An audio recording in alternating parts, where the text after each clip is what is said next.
Nom, nom, nom, nom. Okay, so the toughest point then is scaling it too quick, Yes, basically, and having to yes. juggle that with a really busy job. I know you mentioned before you travel to Ghana a lot and with your day job, so you're doing all that.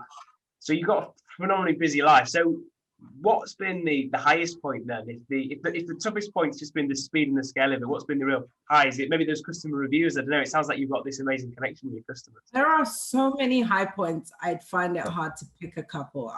I'll dance through some. How about that? Okay, that's So when COVID hit, the border shut down. Well, the border shut down in Ghana and across most of the continent anyway. So it meant I wasn't traveling as much anymore. And so it meant that I was finally, my evenings were because what would happen was I'd come home on the weekends, I'd bake with Maya, and then she'd deal with all the orders during the week, and then I'd be traveling for work, or I'd be here sort of just working. And so I didn't have my evenings necessarily. I could work on the website, which is fine, or I could work on, plans or whatever, do orders of stuff because I can buy stock online and things like that. But I just wasn't as present.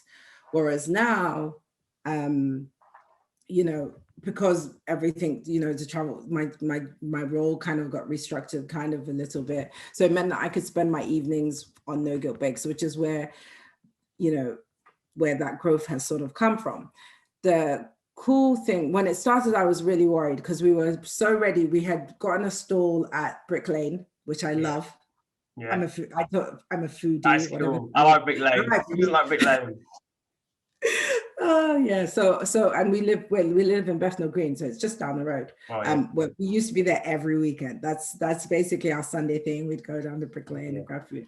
But so we're really excited. We're going to meet people. We're going to be able to really connect with and grow this whole market strategy where, instead of necessarily, we'd be able to bake and then send it to the markets every Sunday, and it'll be really cool. And then we'll start doing some custard things and some hot chocolates and all this stuff.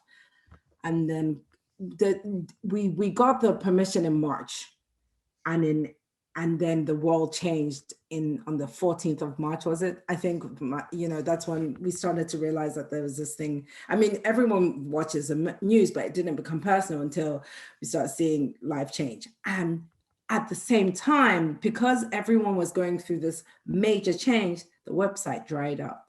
It just went, it's trickle, trickle, trickle, stop. And there was a day we didn't have any orders. And I was like, oh my God, Maya. Like, I really thought we had been smart about this and this was going to be great. And now no one's buying and the ads are still running and we're paying for ads. And I was hyperventilating. It was amazing. And I was like, and now we can't even do the markets. So what is going to happen? The business is just going to shut down. This is it. It's just not going to work. And then the world went insane. So it went really dry, quiet. No one's buying anything, to sleepless nights because people realized they could buy things online.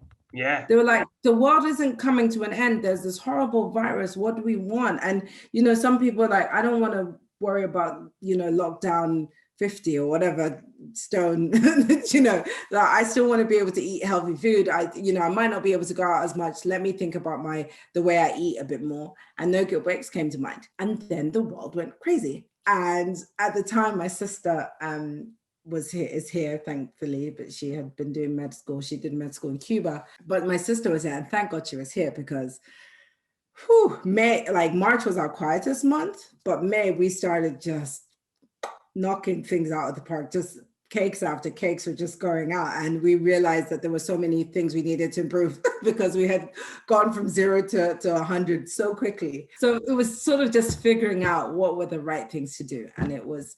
But you've got a good bump off the direct consumer trend. And I was reading the Grocer the other day, and they think that's gonna stick, don't they? The D2C.